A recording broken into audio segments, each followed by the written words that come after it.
नमस्कार दोस्तों, जीताएस की ऑनलाइन क्लासेस में आप सभी का हार्दिक अभिनंदन है। आप सभी का स्वागत है। दोस्तों, आज की वीडियो में हम चर्चा करेंगे सूफी काव्य पर, सूफी साहित्य पर। आज का जो हमारा विषय है, आज का जो हमारा टॉपिक है, वो है सूफी काव्य परंपरा। सूफी काव्य जो है, जो निर्गुण भक्ति है, निर्गुण भक्ति दो शाखाओं में बढ़ जाती है, ज्ञानाश्रयी और प्रेमाश्रयी। तो जो प्रेमाश्रयी शाखा है, वही साहित्यिक रूप में सूफी काव्य के रूप में लोकप्रिय है। सूफी काव्य के नाम से उसे अभिहित किया जाता है। इसे आप प्रेमाश्रयी शाखा भी कह सकते हैं, प्रेम मार्गी भी कह सकते हैं, प्रेमाख्यानक परंपरा भी कह सकते हैं। लेकिन साहित्यिक स्तर पर जो सर्वाधिक इसका नाम लोकप्रिय है, वो है सूफी काव्य धारा। तो आइए दोस्तों, आज हम सूफी काव्य पर चर्चा करते हैं। सूफी काव्य, प्रथमतः हम बात करेंगे सूफी काव्य में निहित सूफी शब्द पर कि सूफी शब्द से क्या अभिप्राय है, सूफी का क्या तात्पर्य है।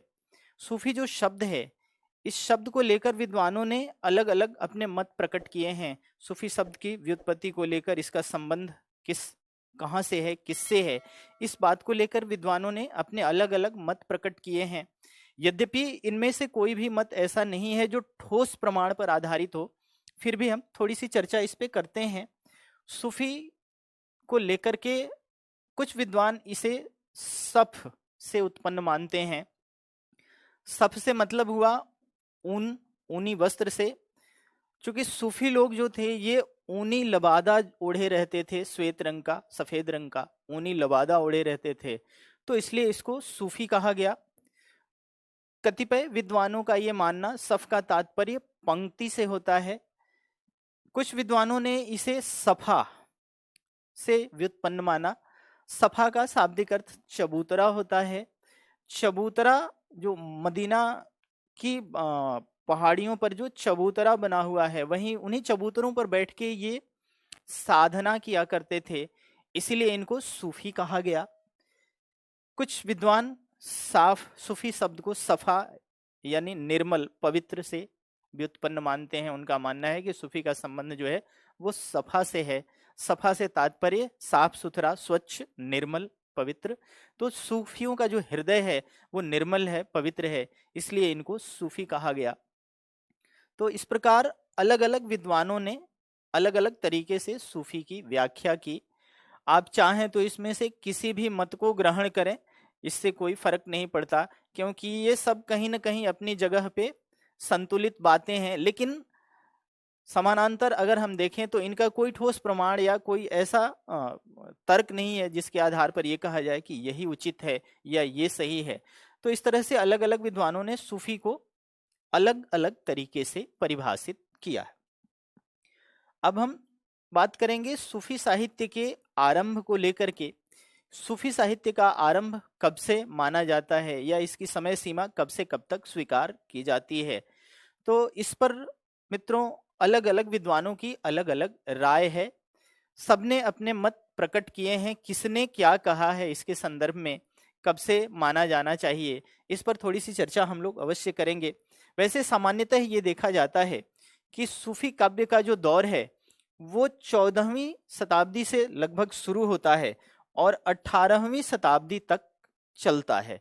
मतलब सूफियों की, अगर सूफी काव्य की हम समय सीमा की बात करें तो इसकी समय सीमा बड़ी व्यापक है। 14वीं शताब्दी से लेकर लगभग 18वीं सदी तक ये व्याप्त है। सामान्य सहमति से जो इसका आरंभ माना जाता है, वैसे तो अलग अलग विद्वानों ने अलग अलग माना है, लेकिन सामान्य सहमति से इसका जो आरंभ माना जाता है वो 1379 में मुल्ला दाऊद की रचना चंदायन या लोरिकहा से इसका आरंभ माना जाता है। सामान्य सहमति इसी बात को लेकर है। तो जाहिर सी बात है कि अगर प्रश्न इस तरह से हो कि प्रथम सूफी रचना कौन सी है, सामान्य प्रश्न किसी विद्वान के मुताबिक न पूछ करके पूछा जाए, प्रथम सूफी रचना तो चंदायन कहें या लोरिकहा कहें, किसकी रचना है, या प्रथम सूफी कवि कौन, तो मुल्ला दाऊद, और चंदायन जो है वो 1379 ईस्वी की रचना है। वैसे अलग अलग विद्वानों ने अलग अलग आरंभ माना है सूफी साहित्य का। तो आइए अब चलते हैं, हम देखते हैं कि सूफी साहित्य का आरंभ किसने कहां से माना, किस रचना से माना, या किस कवि को पहला सूफी कवि माना। अगर हम बात करें आचार्य रामचंद्र शुक्ल की, तो रामचंद्र शुक्ल जो हैं ये कुतुबन की रचना मिर्गावती को पहली सूफी रचना मानते हैं। तो शुक्ल के शब्दों में, अगर शुक्ल के विचार से देखा जाए, तो पहले सूफी कवि जो हैं वो कुतुबन हैं। पहली सूफी रचना जो है वो मिर्गावती है, जिसका रचना काल जो है 1501 ईस्वी है। अगर हम बात करें हजारी प्रसाद द्विवेदी की, तो हजारी प्रसाद द्विवेदी जी जो हैं वो ईश्वर दास की रचना सत्यवती कथा को पहली सूफी रचना मानते हैं। तो हजारी प्रसाद द्विवेदी के अनुरूप यदि देखा जाए तो प्रथम सूफी कवि जो हुए वो ईश्वर दास हुए, और पहली सूफी रचना जो हुई वो सत्यवती कथा हुई, जिसका प्रकाशन वर्ष जो है 1500 ईस्वी है। तो द्विवेदी जी के अनुसार 1500 ईस्वी में प्रकाशित सत्यवती कथा जो है वो पहली सूफी रचना है, और ईश्वर दास पहले सूफी कवि हैं। अगर हम बात करें राम कुमार वर्मा की, तो राम कुमार वर्मा ने भी मुल्ला दाऊद की रचना चंदायन या लोरिकहा को पहला सूफी काव्य माना है, जिसका रचना काल 1379 है, 1379, और आम सहमति भी इसी बात को लेकर है कि चंदायन या लोरिकहा जो है वह पहली सूफी रचना है, मुल्ला दाऊद पहले सूफी कवि हैं। अगर हम बात करें डॉक्टर नगेंद्र की, तो डॉक्टर नगेंद्र ने अपने हिंदी साहित्य इतिहास में असाइद की रचना हंसावली, जो 1370 की रचना है, 1370, असाइद की रचना हंसावली को पहली सूफी रचना माना है। तो नगेंद्र के विचारानुसार अगर हम देखें तो असाइद पहले सूफी कवि हैं, और हंसावली जो है वो पहली सूफी रचना है, जिसका रचना काल जो है वो 1370 है। दूसरे साहित्य इतिहासकार यदि गणपति चंद्रगुप्त की हम बात करें, तो डॉक्टर गणपति चंद्रगुप्त जो हैं ये भी डॉक्टर नगेंद्र से सहमत हैं। इन्होंने भी पहली रचना हंसावली को माना है, पहला सूफी कवि असाइद को माना है। तो इस प्रकार हम देखते हैं कि यहाँ पर अलग अलग विद्वानों ने अपने अलग अलग मत दिए हैं सूफी काव्य के आरंभ को लेकर, प्रथम सूफी कवि को लेकर, प्रथम सूफी रचना को लेकर। लेकिन यहाँ पर इन सब से परे हमें ध्यान सभी का रखना है, किसने किसको माना है और उसका रचना काल क्या है। लेकिन इन सब से परे जो एक सामान्य सहमति बनती है विद्वानों में, वो ये बनती है कि पहली सूफी रचना जो है वो मुल्ला दाऊद की है, चंदायन कहें चाहे लोरिकहा कहें, जिसका प्रकाशन वर्ष 1379, 1379 है। इस धारा के कवियों की बात करें तो इस धारा के प्रतिनिधि कवि जो हैं वो हैं मलिक मोहम्मद जायसी। मलिक मोहम्मद जायसी के अतिरिक्त इसमें मुल्ला दाऊद, कुतुबन, मंझन, नूर मोहम्मद आदि बहुत सारे कवि हुए हैं, जिन पर हम आगे चर्चा करेंगे। लेकिन प्रतिनिधि कवि की बात करें तो सूफी परंपरा के जो सबसे बड़े कवि हैं, प्रतिनिधि कवि, वो हैं मलिक मोहम्मद जायसी। अब आइए आगे सूफी साहित्य से संबंधित सूफी दर्शन पर हम थोड़ी सी चर्चा करेंगे, क्योंकि किसी भी धार्मिक या सांप्रदायिक साहित्य को पढ़ने से पहले ये आवश्यक हो जाता है कि उस पर दार्शनिक प्रभाव किस दर्शन का प्रभाव है, दार्शनिक रूप से वो किस दर्शन से मुख्य रूप से प्रेरित है, तभी हम जाके उसके मर्म को समझ पाते हैं कि वास्तव में इस साहित्य का मर्म क्या है। तो हम बात करेंगे सूफी दर्शन की। सूफी दर्शन जो है उसकी मान्यताएं क्या क्या हैं, सूफी दर्शन की जो प्रमुख मान्यताएं हैं। अगर सूफी दर्शन की बात करें तो सूफी दर्शन जो है, सूफी का मूल संबंध जो है वो इस्लाम से है। मूल रूप से सूफी का संबंध जो है वो इस्लाम से है। लेकिन यहाँ पर एक चीज ध्यातव्य है दोस्तों, कि सूफियों ने इस्लाम को उसके मूल रूप में स्वीकार नहीं किया है। मूल में तो ये है, इस्लाम है, लेकिन इस्लाम को बिल्कुल अक्षरशः सूफियों ने स्वीकार नहीं किया, बल्कि इस्लाम की जो धार्मिक मान्यताएं थी, उसकी जो अवधारणाएं हैं, उसमें संशोधन करते हुए सूफियों ने उसे स्वीकार किया है। तो यह स्पष्ट है कि मूल प्रभाव तो इस्लाम का है, लेकिन इस्लाम को सूफियों ने एज इट इज बिल्कुल अक्षरशः नहीं अपनाया है, बल्कि उसकी अवधारणाओं को कुछ फेर बदल करते हुए, उसमें कुछ नई अवधारणाएं जोड़ते हुए तब उसको अंगीकार किया, तब उसको अपनाया है। सूफी दर्शन जो है, सूफी दर्शन को तसव्वुफ कहा जाता है। चाहे तसव्वुफ का दर्शन कहें चाहे सूफी दर्शन कहें, एक ही बात होती है। सूफी दर्शन को तसव्वुफ के रूप में जाना जाता है। तसव्वुफ में जो मान्यता है, जो अवधारणा है, तसव्वुफ में इश्क मजाजी से लेकर इश्क हकीकी तक के सफर में विश्वास किया जाता है।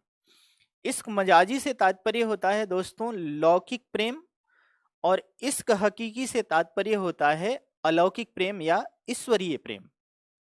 तो तसव्वुफ की ये अवधारणा है, तसव्वुफ की ये मान्यता है कि इश्क मजाजी से शुरू करके इश्क हकीकी तक का सफर तय करना, यानी लौकिक प्रेम के मार्ग पर चलते हुए अलौकिक प्रेम की प्राप्ति करना। दूसरी खासियत जो इनकी है वो ये है कि ये बंदे को प्रेमी और खुदा को प्रेमिका के रूप में परिकल्पित करते हैं। जो साधक होता है उसे प्रेमी के रूप में परिकल्पित करते हैं, और जो साध्य है, जो खुदा है, जो ब्रह्म है, उसे ये प्रेमिका के रूप में परिकल्पित करते हैं। और इनकी जो रचनाएं हैं, इनकी रचनाओं में जो इनका निहित भाव है, उसमें मुख्य रूप से जो अभिव्यक्ति होती है वो ये होती है कि बंदे का खुदा से मिलने के लिए तड़प की अभिव्यक्ति। साधक जो है वो अपने साध्य, अपने उपास्य से मिलने के लिए उसके अंदर जो तड़प होती है उसकी अभिव्यक्ति करते हैं, और मिलन के पश्चात अपने ईश्वर, अपने आराध्य से मिलने के पश्चात, अपने खुदा से मिलने के पश्चात जिस असीम आनंद की अनुभूति होती है, उस असीम आनंद की भी अभिव्यक्ति इनकी रचनाओं में होती है। तो मुख्य रूप से इनकी रचनाओं में खुदा से मिलने की तड़प और खुदा से मिलने पर प्राप्त होने वाले आनंद की अभिव्यक्ति देखने को मिलती है। तो ये मूल अवधारणा है इनकी सूफियों की, अर्थात ये अपने आराध्य से, अपने साध्य से, अपने खुदा से प्रेम का संबंध स्थापित करते हैं, जो कि इस्लाम के बिल्कुल विरुद्ध है। इस्लाम में खुदा के साथ प्रेम का संबंध नहीं स्थापित किया जाता, बल्कि खुदा और बंदे के बीच एक दूरी होती है, एक बहुत बड़ा गैप है। यहाँ पर ये अपने खुदा के साथ प्रेम का संबंध स्थापित करते हैं। तो जैसा कि हम लोग पहले भी इस पर चर्चा कर चुके कि इस्लाम पर ही अवलंबित है, लेकिन इस्लाम की मान्यताओं में कुछ संशोधन करते हुए इन्होंने अपनाया है। अब इसकी प्रमुख जो मान्यताएं हैं उस पर हम लोग थोड़ी सी चर्चा करते हैं। दोस्तों, सूफी दर्शन की जो प्रमुख मान्यताएं हैं, सूफी मत के अनुसार खुदा जो है वो बंदे को दो प्रकार के ज्ञान प्रदान करता है। खुदा के द्वारा जो प्रदत्त ज्ञान है वो दो प्रकार का है। खुदा दो तरीके से बंदे को या साधक को ज्ञान की प्राप्ति करवाता है। एक को इल्मे सीना कहते हैं और एक को इल्मे सकीना कहते हैं। जो इल्मे सीना है, इल्मे सीना वह ज्ञान है जिसे खुदा स्वयं खुद ही बंदे के हृदय में प्रतिस्थापित करता है। इल्मे सीना वह ज्ञान है जिसे खुदा जो है वो खुद बंदे के हृदय में प्रतिस्थापित करता है, अर्थात वो ईश्वरीय ज्ञान है। ईश्वर के द्वारा खुद ही उस तक, बंदे तक या साधक तक पहुंच जाता है। दूसरा जो है इल्मे सकीना। इल्मे सकीना से तात्पर्य उस ज्ञान से है जिसे खुदा ने अपने प्रतिनिधि पैगंबर मोहम्मद के माध्यम से कुरान के आयतों के रूप में बंदे के हृदय में प्रतिस्थापित किया। मतलब एक तो ये है इल्मे सीना, तो ये है जिसे बंदे को स्वतः ज्ञान हुआ, खुदा खुद बंदे के हृदय में प्रतिष्ठित कर गया। दूसरा ये है कि कुरान के आयतों के रूप में ग्रहण करके बंदे ने ज्ञान लिया। तो जो कुरान के आयतों के रूप में ग्रहण करते हैं उसे कहा जाता है इल्मे सकीना। तो ये ज्ञान के दो प्रकार इन्होंने बताए हैं, इल्मे सीना और इल्मे सकीना। उम्मीद है आप लोग समझ चुके होंगे इल्मे सीना और इल्मे सकीना। दूसरी मान्यता अगर इनके दर्शन की देखें तो सूफी जो हैं, जो साधक है, जो मनुष्य है, मनुष्य को चार विभागों में बांटा है, चार भागों में उसको बांट दिया। वो चार विभाग हैं नफस, अक्ल, कल्ब और रूह। नफस से तात्पर्य होता है इंद्रियों से, अक्ल यानी बुद्धि, कल्ब अर्थात हृदय, और रूह अर्थात आत्मा। तो ये 4 भागों में इन्होंने मनुष्य को बांट रखा है। मनुष्य के 4 विभाग, नफस, अक्ल, कल्ब और रूह। अब इसमें ध्यातव्य ये है कि सूफी जो हैं वो कल्ब को सर्वाधिक महत्व देते हैं, कल्ब को सबसे अधिक यानी हृदय को सबसे अधिक महत्व देते हैं, क्योंकि स्पष्ट अवधारणा है इनकी कि बंदे का हृदय जितना स्वच्छ होगा, चूंकि ये रूह को दर्पण की भांति मानते हैं, दर्पण की तरह मानते हैं, तो जिस प्रकार दर्पण जितना बेदाग होता है, जितना स्वच्छ होता है, प्रतिबिंब उतना ही साफ और स्पष्ट बनता है, उसी प्रकार हृदय जो है जितना स्वच्छ होगा, निर्मल होगा, खुदा का प्रतिबिंब उतना ही स्पष्ट बनेगा और साधक जो है वो अपनी साधना की ओर आसानी से अग्रसर हो सकेगा, साधना के मार्ग में उसके कोई बाधा नहीं आएगी। तो जाहिर सी बात है कि इन चारों विभागों में सूफी जो हैं वो कल्ब को सर्वाधिक महत्व देते हैं। तीसरी चीज इनके दर्शन की मान्यताओं की अगर हम बात करें, तीसरी खास और महत्वपूर्ण चीज ये है कि ये जगत को आभासी न मानकर खुदा की ही अभिव्यक्ति मानते हैं। जैसा कि हमने निर्गुण शाखा में देखा, जो ज्ञानाश्रयी शाखा है, निर्गुण ज्ञानाश्रयी शाखा, वहां पर चूंकि शंकर के अद्वैत का प्रभाव अधिक है, तो वहां पर ब्रह्म सत्यम जगन मिथ्या वाली अवधारणा आ जाती है, यानी जगत को वो आभासी मानते हैं, विवर्त मानते हैं। लेकिन यहाँ पर सूफी जो हैं जगत को आभासी या विवर्त नहीं मान करके खुदा की ही अभिव्यक्ति मानते हैं। इनका मानना है कि इस जगत के कण कण में खुदा की अभिव्यक्ति है, इसीलिए इनके खुदा का जो स्वरूप है वो अत्यंत व्यापक हो जाता है। और यही कारण है कि इनका जो रहस्यवाद है, इस रहस्यवाद को सर्ववादी या सर्वव्याप्त, सर्वव्यापी रहस्यवाद कहा जाता है। आचार्य शुक्ल ने इसे सर्वव्यापी या सर्ववादी रहस्यवाद की संज्ञा इसी कारण दी है क्योंकि ये जगत को खुदा की अभिव्यक्ति मानते हैं और जगत के कण-कण में खुदा की उपस्थिति को स्वीकार करते हैं। तो इस प्रकार इसका स्वरूप जो होता है वो अत्यंत व्यापक हो जाता है। और यही कारण है दोस्तों कि इनके रहस्यवाद को सर्ववादी रहस्यवाद कहें या सर्वव्यापी रहस्यवाद कहा जाता है। अब आगे हम लोग चर्चा करते हैं। सूफी दर्शन में अनलहक की भी अवधारणा होती है। अनलहक की अवधारणा क्या है सूफी दर्शन में? अनलहक का आशय जो है वो बंदे का खुदा के साथ एकत्व प्राप्त करने से है। जब बंदा अपने साधना के द्वारा खुदा के साथ एकत्व की प्राप्ति कर लेता है, उसी अवस्था को सूफी परंपरा में अनलहक कहा जाता है। जैसा कि हमने ज्ञानाश्रयी शाखा में भी देखा, लेकिन वहां पर इस अवस्था में जो अवधारणा उभर कर सामने आती है वो आती है अहम ब्रह्मास्मि की, लेकिन यहाँ पर अहम ब्रह्मास्मि की भावना नहीं आती। ये अंतर है। लेकिन जो अहम ब्रह्मास्मि की बात है उसी तरह की कुछ अवस्था अनलहक की है। यहाँ अहम ब्रह्मास्मि से इसे प्रभावित माना अवश्य जाता है। अब ये परंपरा, ये अवधारणा भी अगर हम देखें तो पूरी तरह से इस्लाम विरुद्ध है, इस्लाम के अनुकूल नहीं है। जैसा कि हम लोग पहले चर्चा कर चुके कि इस्लाम की मान्यताओं में संशोधित करते हुए इन्होंने उसे स्वीकार किया। इसके उपरांत सूफी दर्शन में हम देखते हैं शैतान की अवधारणा।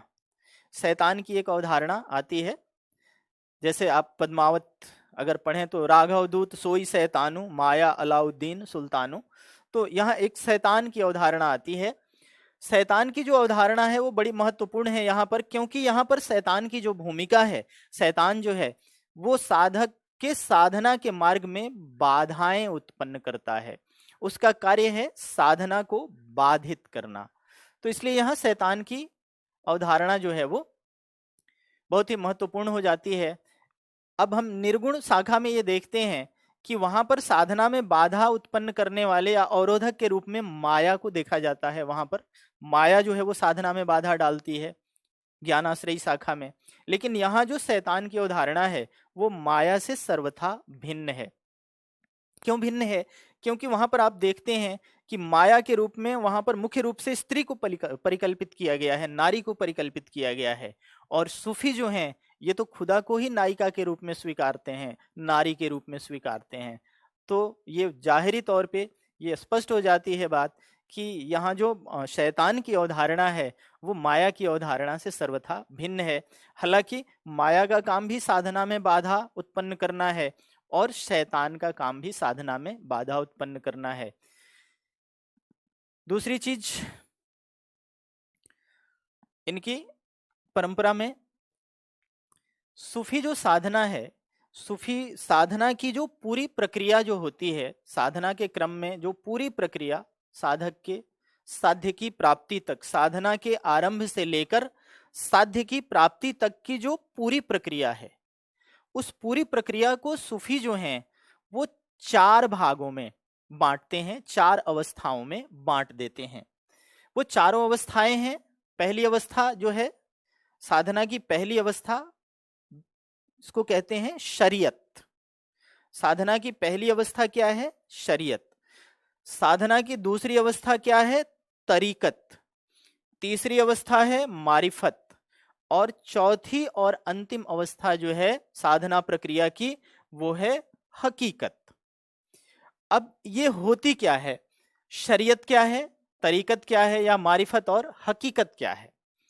सबसे पहले हम शरीयत की बात करेंगे। शरीयत से तात्पर्य होता है, शरीयत जो है ये आरंभिक अवस्था है, साधना प्रक्रिया की पहली अवस्था कहें या आरंभिक अवस्था कहें, ये साधना प्रक्रिया की पहली अवस्था है जिसके अंतर्गत कुरान में उल्लिखित नियमों का पालन करना होता है।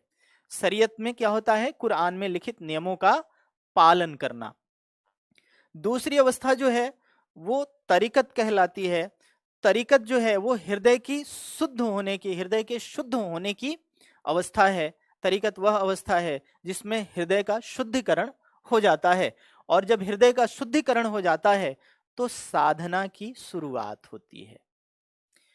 तीसरी अवस्था जो होती है वो मारिफत की अवस्था होती है। मारिफत की अवस्था वो अवस्था है जिसमें बंदे को या साधक को खुदा की अनुभूति हो जाती है, वो खुदा को अनुभूत करने लगता है। चौथी अवस्था जो है हकीकत कहलाती है। हकीकत जो है साधना प्रक्रिया की चरम अवस्था है, सबसे ऊपर की अवस्था है। यहां पर आने के बाद, इस अवस्था में आने के बाद बंदे को खुदा की प्राप्ति हो जाती है या साधक को साध्य की प्राप्ति हो जाती है, और बंदे की रूह जो है वो फना होकर के बका की प्राप्ति करता है, अर्थात मोक्ष कहें, निर्वाण कहें, मुक्ति कहें, की प्राप्ति कर लेता है। तो ये अंतिम अवस्था होती है साधना प्रक्रिया की, जिसको हम कहते हैं हकीकत, जहां पर आकर के बंदे को खुदा की प्राप्ति हो जाती है। तो इस तरह से साधना प्रक्रिया के भी सूफियों ने 4 पड़ाव बनाए हैं, इसकी 4 अवस्थाएं निर्धारित की हैं, शरीयत, तरीकत, मारिफत और हकीकत। अब आगे हम सूफी दर्शन, सूफी साहित्य के कुछ अन्य बिंदुओं पर चर्चा करेंगे। ये तो चर्चा रही हमारी सूफी दर्शन को लेकर कि सूफी दर्शन की प्रमुख अवधारणाएं क्या हैं, सूफी दर्शन में कौन कौन सी मुख्य रूप से मान्यताएं हैं। सूफी काव्यधारा जो है, सूफी काव्यधारा के नामकरण को लेकर भी विद्वानों में मतैक्य की स्थिति नहीं है। अलग अलग विद्वानों ने इसे अलग अलग नाम दिए हैं। हालांकि साहित्यिक स्तर पर सूफी काव्य जो है वो सर्वग्राह्य है, सभी लोगों के द्वारा माना जाता है। साहित्यिक स्तर पर सबसे ज्यादा लोकप्रिय नामकरण भी यही है, सूफी काव्य। बावजूद इसके हम अन्य विद्वानों पर भी दृष्टिपात करेंगे कि किस विद्वान ने इसे क्या कहा है। पहली बात हम आचार्य शुक्ल की करें तो आचार्य शुक्ल ने, आप सभी जानते हैं, इसे प्रेमाश्रयी शाखा नाम से अभिहित किया। आचार्य शुक्ल इसे प्रेमाश्रयी शाखा कहते हैं। विजय देव नारायण शाही, विजय देव नारायण शाही जो है इसे सूफी काव्यधारा कहते हैं। राम कुमार वर्मा ने इसे प्रेम काव्य की संज्ञा दी। डॉक्टर गणपति चंद्रगुप्त इसे प्रेमाख्यानक काव्य कहते हैं। समकालीन समीक्षक जो हैं इसे रोमांचक आख्यान काव्य की संज्ञा देते हैं। समकालीन समीक्षा में इसे रोमांचक आख्यान काव्य के रूप में अभिहित किया जाता है। वैसे इन सब में जो प्रचलित है सर्वाधिक वो है सूफी काव्य धारा। साहित्यिक जगत में, साहित्य जगत में सर्वाधिक प्रचलित जो नामकरण है वो दोस्तों है सूफी काव्य धारा। अब थोड़ा सा इनके काव्य स्वरूप पर हम चर्चा कर लेते हैं। सूफियों का जो काव्य स्वरूप है, इनकी प्रबंध योजना किस प्रकार की है, क्योंकि ये समीक्षा जगत में बहुत बड़े विवाद का विषय रहा है। सूफियों की जो प्रबंध योजना है, यानी इनका जो काव्य स्वरूप है, सूफी काव्य स्वरूप को प्रथमतः आचार्य शुक्ल ने मसनवी शैली का करार दिया। मसनवी शैली जो है वो फारसी प्रबंध शैली है, फारसी काव्य की प्रबंधात्मक शैली है। तो आचार्य शुक्ल इसे मसनवी शैली का करार देते हैं। वे कहते हैं कि सूफी काव्य शैली जो है वो मसनवी शैली की है, यानी विदेशी शैली है। इसके लिए शुक्ल जी तर्क देते हैं कि मसनवी शैली में आरंभ में ईश्वर की स्तुति होती है, इसके बाद साहे वक्त की प्रशस्ति होती है, साहे वक्त का उल्लेख होता है, उसका प्रशस्ति गान होता है। इसके बाद रचना जो होती है वो सर्गबद्ध नहीं होती है, रचना 1 2 3 ऐसे सर्गों में विभाजित नहीं होती है। और तर्क वो देते हैं कि पूरी की पूरी रचना जो है वो एक ही छंद में होती है। इसके साथ साथ शुक्ल जी ये भी कहते हैं कि सूफी काव्य में जो जिस प्रेम पद्धति को अपनाया गया है, प्रेम के जिस स्वरूप को अपनाया गया है वो फारसी का है, मसनवी का है। क्योंकि यहाँ प्रेम जो हो रहा है, प्रेम की स्थिति की जो शुरुआत है वो जो है बिल्कुल फारसी मसनवी पद्धति के अनुरूप है। क्योंकि फारसी पद्धति में स्वप्न दर्शन, चित्र दर्शन या चर्चा आदि सुनकर प्रेम का आरंभ होता है, भारतीय पद्धति में नहीं होता है। तो इसकी प्रेम पद्धति, इन सब बिंदुओं को आधारगत करते हुए शुक्ल जी ने अपना निष्कर्ष प्रस्तुत किया कि सूफी काव्य जो है वो मसनवी शैली का है। अब दोस्तों ये बड़े विवाद का विषय रहा। आगे चल के साहित्य इतिहासकारों ने इसका खंडन किया। खास करके हिंदी साहित्य के वैज्ञानिक इतिहास में डॉक्टर गणपति चंद्रगुप्त ने इस मत का पुरजोर खंडन किया। अब क्या कहते हैं गणपति चंद्रगुप्त, किस तरह के तर्क देते हैं? वो कहते हैं कि ये मसनवी शैली का नहीं है, इसकी शैली पूरी तरह से भारतीय है। जिसके पक्ष में वो तर्क देते हैं कि सूफी काव्य एक ही छंद में नहीं है, बल्कि हम देखते हैं कि सूफी काव्य में 5 या 7 चौपाइयों पर एक दोहे का धत्ता लगाया गया है। तो 5 या 7 चौपाई और ऊपर से एक दोहे का धत्ता लगा करके यहाँ पर कड़वक बद्ध किया गया है, जो भारतीय पद्धति में भी होता है। इसलिए हम इसको विदेशी नहीं कहेंगे, फारसी नहीं कहेंगे। दूसरा तर्क जो देते हैं, जैसे शुक्ल जी जो कहते हैं कि रचनाएं सर्गबद्ध नहीं हैं, तो गणपति चंद्रगुप्त ये कहते हैं कि रचनाएं संख्यात्मक रूप में सर्गबद्ध नहीं हैं, लेकिन सर्गों में तो विभाजित है ही है। ये अलग बात है कि सर्गों के जो नामकरण है वो संख्यात्मक न हो करके वर्ण विषय पर आधारित हैं। आप सूफी रचनाओं में देखेंगे जो खंड का नाम है, सर्ग का जो नाम है, वो उसका शीर्षक जो है वो वर्ण विषय है। अर्थात जिस विषय का वर्णन जिस सर्ग में हुआ है वही उस सर्ग का शीर्षक बना है। तो ये कहते हैं गणपति चंद्रगुप्त, ये कहते हैं कि भले ही संख्यात्मक नहीं है, लेकिन सर्ग योजना तो है ही है, जो शीर्षक है उसका नाम वर्ण विषय के आधार पर है। तो ऐसा हम भारतीय पद्धति में भी देखते हैं। हिंदी साहित्य के सबसे बड़े महाकाव्य की अगर हम बात करें रामचरितमानस, तो उसमें भी कांड 1 कांड 2 तो नहीं है ना, वहां भी मतलब बाल कांड, अयोध्या कांड, अरण्य कांड, किष्किंधा कांड, सुंदर कांड, लंका कांड, इस तरीके से वहां पर सर्ग योजना की गई है। तो वहां भी प्रायः जो नामकरण है वो वर्ण विषय को आधारगत करते हुए किया गया है। तो इसे हम अभारतीय क्यों कहें? तो ये तर्क देते हैं गणपति चंद्रगुप्त की सर्गबद्ध संख्यात्मक रूप से नहीं होने के कारण हम इसे अभारतीय या फारसी शैली का नहीं कह सकते, ये भारतीय शैली का है। अगला तर्क वो देते हैं प्रेम पद्धति में। जैसे सूफी पद्धति में नायक जो है वो विरह विदग्ध होता है नायिका की अपेक्षा, भारतीय प्रेम पद्धति में हम देखते हैं कि नायिकाएं ज्यादा विरह विदग्ध होती हैं नायक की अपेक्षा। तो यहाँ पर गणपति चंद्रगुप्त ये तर्क देते हैं कि इस तरह का प्रसंग तो भारतीय पद्धति में भी देखा गया है, जहां पर नायिका की अपेक्षा नायक अधिक विरह विदग्ध है। जैसे पौराणिक प्रसंग को हम लें, नल दमयंती प्रसंग को लें, उषा अनिरुद्ध के प्रसंग को लें, भीम हिडिंबा के प्रसंग को लें, तो इन सभी प्रसंगों में हम देखते हैं कि जो शैली अपनाई गई है वही शैली हमें उस सूफी काव्य परंपरा में भी देखने को मिलती है। तो जब हमारे भारतीय परंपरा में भी इस तरह की शैली को अपनाया गया है तो हम इसे अभारतीय या मसनवी क्यों कर कहें। और भी बहुत सारे तर्क देते हैं। गणपति चंद्रगुप्त ये कहते हैं कि इसमें जो कवि हुए हैं, आरंभिक 11 कवियों में से 8 हिंदू हैं, हम इसे मसनवी शैली या फारसी शैली का किस आधार पर कह सकते हैं। तो इस प्रकार गणपति चंद्रगुप्त ने आचार्य शुक्ल के द्वारा सूफी काव्य को मसनवी कहने का पुरजोर खंडन किया। साथियों ये चीज याद रखेंगे क्योंकि ये कई बार पूछा जा चुका है, ये बड़ा महत्वपूर्ण है। अब हम चर्चा करेंगे सूफी काव्य की विशेषताओं पर। अब तक जो हमने चर्चा की सूफी काव्य है क्या, सूफी काव्य का जो दर्शन है उसके दर्शन पर हमने बात की। अब जो हमारी चर्चा होगी वो सूफी काव्य की विशेषताओं पर होगी कि सूफी काव्य की प्रमुख विशेषताएं क्या क्या हैं।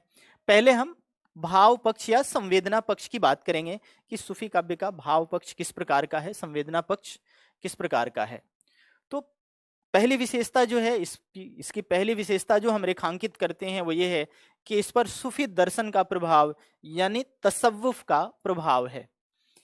तसव्वुफ की जहां तक बात है, तसव्वुफ पर हम चर्चा पहले कर चुके कि तसव्वुफ का दर्शन वह दर्शन है जिसमें बंदे को प्रेमी और खुदा को प्रेमिका के रूप में परिकल्पित किया जाता है और इनकी साधना जो होती है वो प्रेम मार्गी होती है, प्रेम आधारित होती है। लौकिक प्रेम के मार्ग पर चलते हुए अलौकिक प्रेम को प्राप्त करना इनका लक्ष्य होता है, इनका साध्य होता है। यानी इश्क मजाजी से लेकर इश्क हकीकी तक के सफर में ये विश्वास करते हैं। तो इस तरह से पहली विशेषता हम रेखांकित करते हैं तसव्वुफ का आधार या सूफी दर्शन का आधार। दूसरी जो महत्वपूर्ण विशेषता है सूफी काव्य की वो ये है कि प्रेम के महत्व का प्रतिपादन। ये प्रेम को सर्वाधिक महत्व देते हैं और प्रेम को एक मूल्य के रूप में प्रतिष्ठित करते हैं। ऐसा इसलिए भी है कि ये प्रेम मार्गी हैं, इसलिए तो ये प्रेम मार्गी हैं क्योंकि ये प्रेम के महत्व को स्वीकार करते हैं।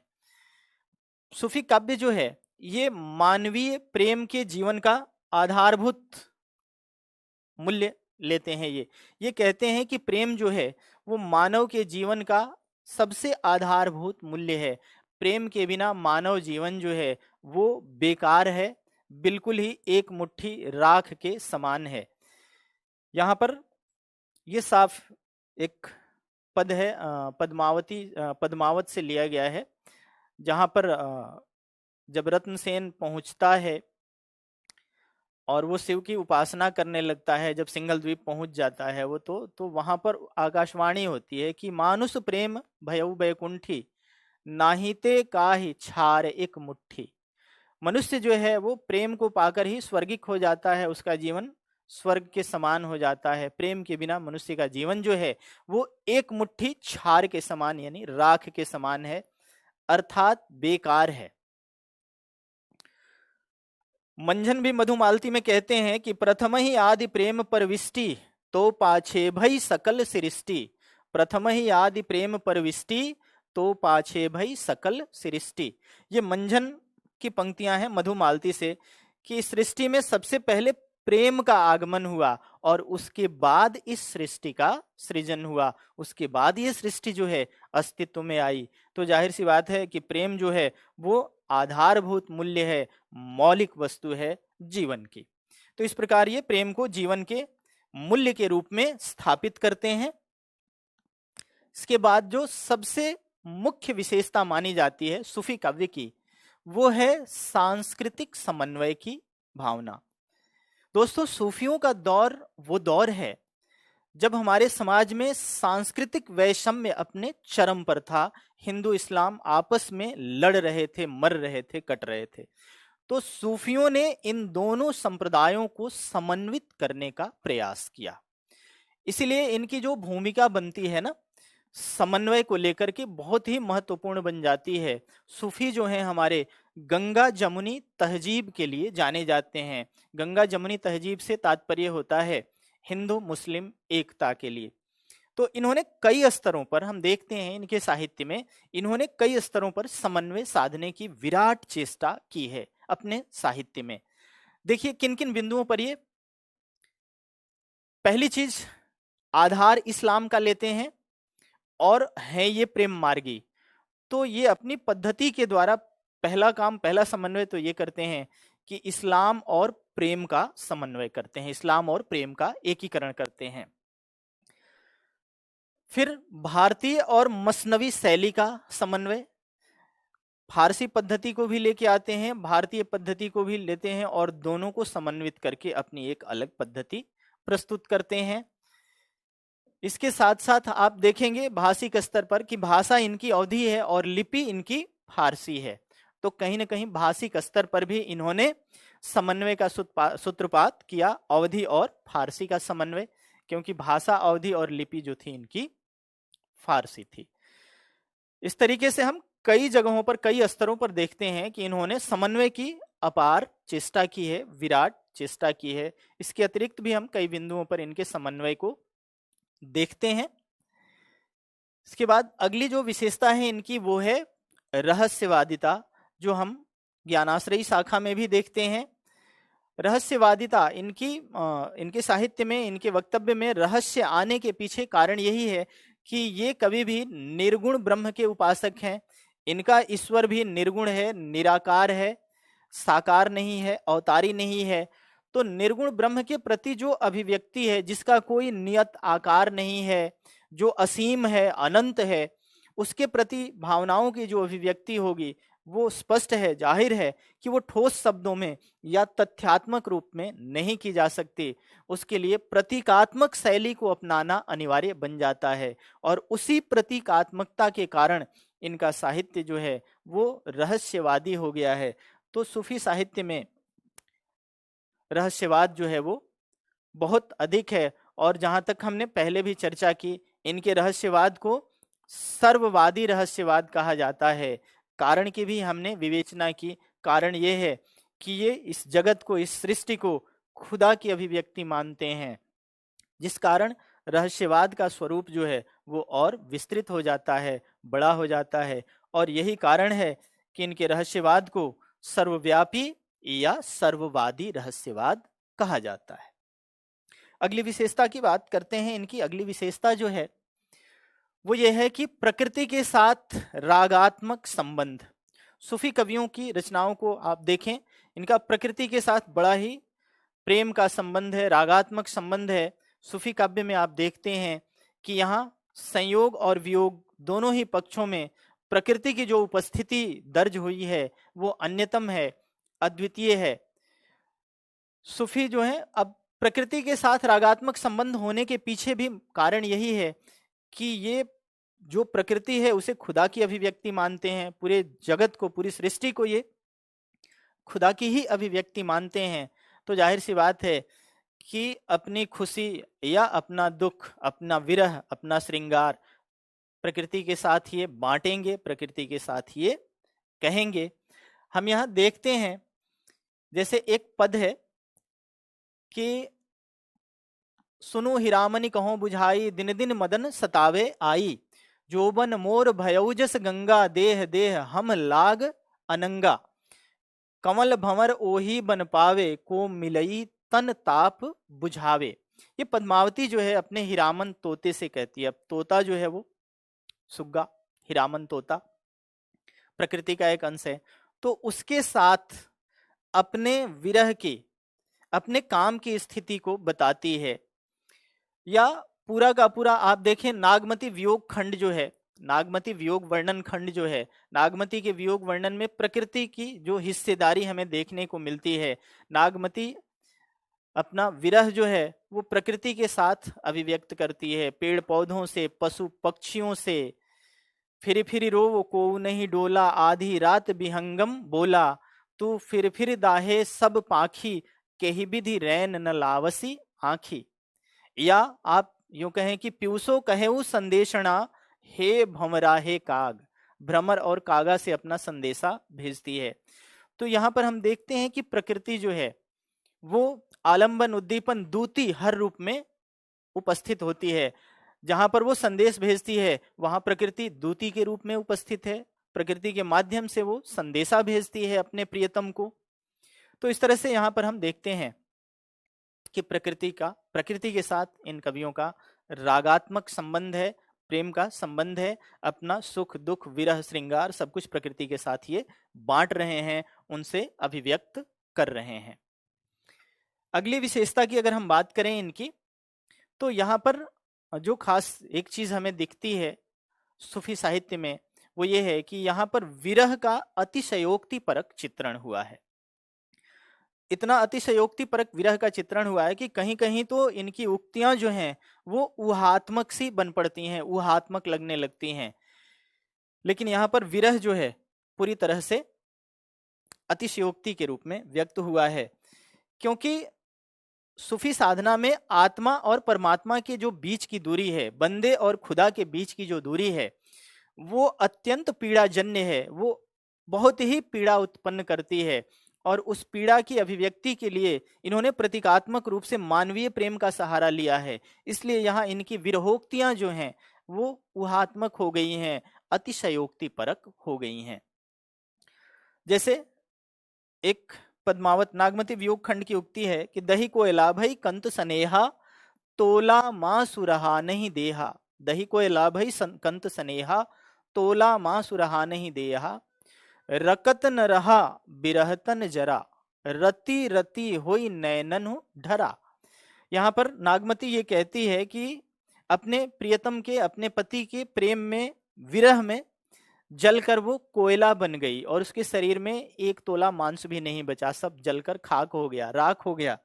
रकत न रहा बिरहतन जरा, विरह की अग्नि में उसके शरीर का समूचा रक्त जो है वो जल गया, और जो बचा खुचा भी था वो आंसुओं के माध्यम से बूंद बूंद होकर आंखों के रास्ते निकल गया, वो भी चला गया। तो यहाँ पर अतिशयोक्ति है, ये विरह की अभिव्यक्ति जो हुई है अतिशयोक्ति परक अभिव्यक्ति है। तो इस तरह से यहाँ पर हम देखते हैं कि अतिशयोक्ति की प्रधानता है इनके विरह में। अब अगली विशेषता हम ये देखते हैं कि इन्होंने अपने कथाओं का जो आधार लिया है वो लोक कथाओं को लिया है। ये सूफी काव्य की विशेषता है कि लोक कथाओं का इन्होंने अपने साहित्य में प्रयोग किया है। इन्होंने जितने भी काव्य लिखे हैं, जितनी इनकी रचनाएं हैं, वो प्रायः लोक कथाओं पर आधारित है। लोक कथाओं के माध्यम से इन्होंने अपने भाव को अभिव्यक्ति दी है। अब उसमें भी, लोक कथाओं में भी इन्होंने हिंदू समाज में प्रचलित लोक कथाओं को लिया और उसे फारसी शैली में व्यक्त किया। यहाँ भी एक समन्वयात्मक दृष्टिकोण इनका देखने को मिलता है। हिंदू परिवारों की लोक कथाएं और शैली जो है वो मसनवी, तो इन दोनों का मिश्रण होने से इसका ये फायदा था कि चूंकि कथाएं हिंदू परिवार की है तो हिंदू पाठक भी पढ़ेंगे, शैली मसनवी है तो इस्लाम मतावलंबी भी इसको पढ़ेंगे, और अंततः इसके माध्यम से एक प्रेम का संदेश दिया गया है जो दोनों संप्रदायों तक जाएगा, दोनों वर्गों तक जाएगा, जिसके परिणाम स्वरूप उनके मध्य जो वैषम्य की बहुत बड़ी खाई है वो पट जाएगी और एक समन्वय का सूत्रपात होगा। तो कहीं ना कहीं यहाँ पर इनका ये समन्वयात्मक दृष्टिकोण भी काम कर रहा है, जिसके कारण इन्होंने इस तरह की नीति अपनाई है कि ये लोक कथाओं का प्रतीकात्मक चित्रण करते हैं। हिंदू परिवारों की लोक कथाएं होती हैं और शैली उसकी जो होती है वो मसनवी होती है। अगली और अंतिम विशेषता अगर भाव पक्ष की हम देखें तो जिस प्रकार हमने देखा कि ज्ञानाश्रयी शाखा में भी गुरु को महत्व दिया गया है, उस प्रकार इन्होंने भी गुरु को महत्व दिया है। गुरु की महत्ता यहाँ भी प्रतिष्ठित की गई है। अंतर इतना है कि वहां पर गुरु परंपरागत रूप से मनुष्य है और यहाँ जो गुरु है वो प्रकृति का कोई भी हिस्सा, पशु पक्षी गुरु की भूमिका में अवतरित होता है। जैसे पद्मावत की बात करें तो वहां हीरामन तोता जो है वो गुरु की भूमिका में है। स्पष्ट लिखा भी है जायसी ने कि गुरु सुआ जय पंथ दिखावा, बिनु गुरु ज्ञान को निर्गुण पावा। तो यहाँ पर गुरु के रूप में हीरामन तोते को रेखांकित किया गया है पद्मावत में। तो इस प्रकार हम देखते हैं कि गुरु को यहाँ महत्व दिया गया है अब थोड़ी सी चर्चा दोस्तों हम इसके शिल्प या कला पक्ष पर करेंगे। जो सूफी साहित्य है, सूफी साहित्य का शिल्प पक्ष क्या है, किस प्रकार का है। पहली चीज, शिल्प में प्रथमतः हम काव्य स्वरूप पर चर्चा करेंगे कि इसका काव्य स्वरूप किस प्रकार है। तो सूफी रचनाएं जो हैं वो प्रायः प्रेमाख्यानक प्रबंधात्मक हैं। जैसे निर्गुण शाखा में हमने देखा कि प्रायः मुक्तक लिखे गए, यहाँ पर प्रायः प्रेमाश्रयी शाखा में हम देखेंगे कि प्रायः प्रबंधात्मक रचनाएं हैं और वो रचनाएं प्रेमाख्यानक हैं। प्रेम का आख्यान है उसमें, प्रेम की कथा है उसमें। और भारतीय कथाओं की जो शैली है वो सूफी तरीके से मसनवी शैली में उसकी प्रस्तुति की गई है। जो इनकी काव्य योजना है, प्रबंध योजना है, वो ये है कि इनकी रचना के आरंभ में ईश्वर वंदना है, ईश्वर वंदना के उपरांत राज प्रशस्ति है, आरंभ में ईश वंदना, उसके बाद राज प्रशस्ति है, तत्पश्चात गुरु वंदना है, उसके बाद एक ही कड़वक शैली में पूरी कथा को समाहित किया गया है। तो ये इनकी प्रबंध योजना है। प्रबंध योजना इनकी ध्यान रखेंगे।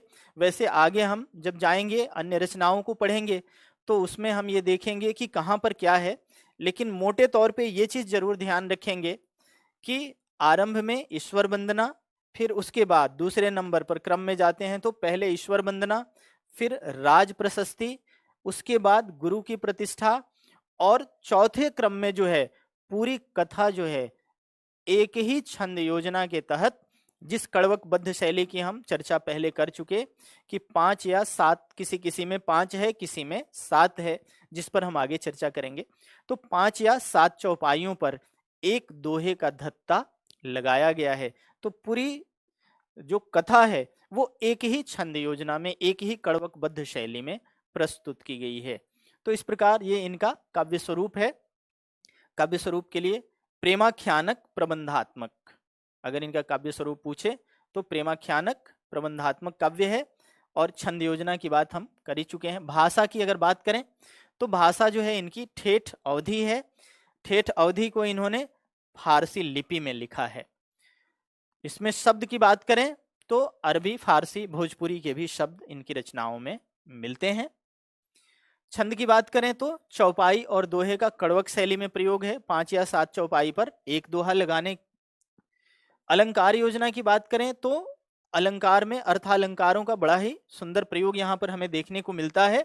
खास करके उपमा, रूपक, उत्प्रेक्षा, अतिशयोक्ति, अन्योक्ति, उपमा, रूपक, उत्प्रेक्षा, अतिशयोक्ति, अन्योक्ति, इन अलंकारों का यहाँ पर हमें सर्वाधिक प्रयोग देखने को मिलता है। जायसी के प्रिय अलंकार की बात करें तो मलिक मोहम्मद जायसी का प्रिय अलंकार जो है वो हेतुत्प्रेक्षा, खाली उत्प्रेक्षा भी याद रखेंगे तो काम चल जाएगा।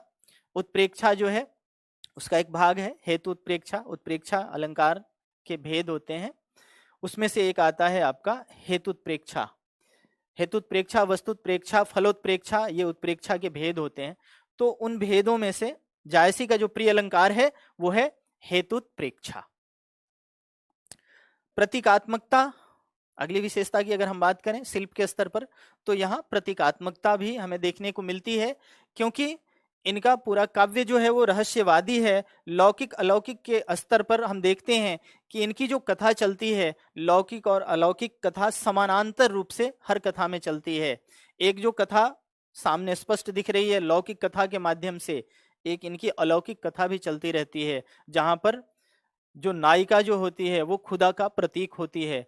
तो इस प्रकार नायक जो होता है वो साधक का प्रतीक होता है, बंदे का प्रतीक होता है, और नायिका जो है वो खुदा का प्रतीक होती है। तो यहाँ पर प्रतीकात्मक रूप से एक अन्य कथा भी चलती रहती है, इसलिए यहाँ पर प्रतीकात्मकता जो है वो हमें मिलती है। प्रतीकात्मकता का प्रयोग हर जगह यहाँ पर देखने को मिलता है। तो ये है इनकी शिल्प पक्ष की विशेषताएं। इनका शिल्प पक्ष जो है वो इस तरह से छंद के स्तर पर हमने देखा, अलंकार के स्तर पर देखा, काव्य स्वरूप, भाषा, ये जो होती है शिल्प के अंतर्गत रखी जाती हैं। दूसरा, कवि को लेकर के यहाँ पर एक चीज है, जैसे जो निर्गुण ज्ञानाश्रयी शाखा है वहाँ के कवि अपने आप को निरक्षर घोषित करते हैं। कबीरदास जी लिखते हैं कि मसी कागद छुयो नहीं, कलम गही नहीं हाथ। लेकिन यहाँ पर एक चीज ये खास ध्यान रखेंगे कि सूफी परंपरा के जो कवि हैं वो अपने आप को प्रतिबद्ध कवि के रूप में घोषित करते हैं, प्रतिबद्ध कवि के रूप में अपनी प्रस्तुति करते हैं। जैसे मलिक मोहम्मद जायसी भी लिखते हैं कि मुहम्मद कवियह जोरी सुनावा, सुना सो पीर प्रेम कर पावा। मुहम्मद कवियह जोरी सुनावा, सुना सो सुना सो पीर प्रेम कर पावा। तो ये अपने आप को प्रतिबद्ध कवि के रूप में प्रस्तुत करते हैं।